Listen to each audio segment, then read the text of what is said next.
COVID-19 vaccines pose no threat to pregnant women or their unborn babies.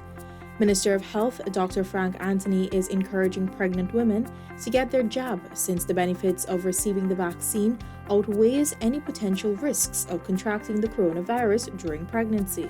Consensus is that the vaccine does not harm pregnant women, does not harm the unborn child.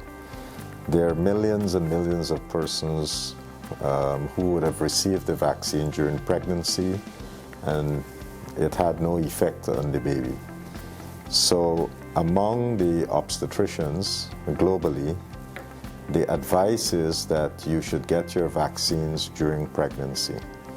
And the earlier you get it, you are going to be protected because during pregnancy, women can become more vulnerable to COVID, and therefore these vaccines can be very, very protective. Dr. Anthony also addressed the concerns of breastfeeding mothers who are vaccinated or contemplating to get vaccinated. He said the vaccines can protect babies through breastfeeding.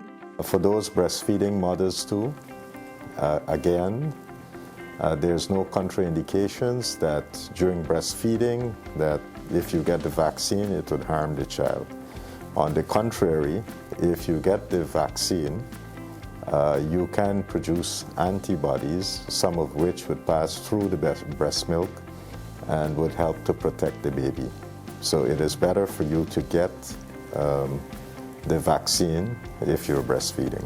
Data released by the Center of Disease Control and Prevention Unit shows that none of the COVID-19 vaccines contain the live coronavirus, so pregnant women or their babies are not exposed to any sickness or infections. Women with COVID-19 are also at an increased risk of preterm birth or can have adverse pregnancy outcomes with an increased risk of experiencing severe illness from the disease.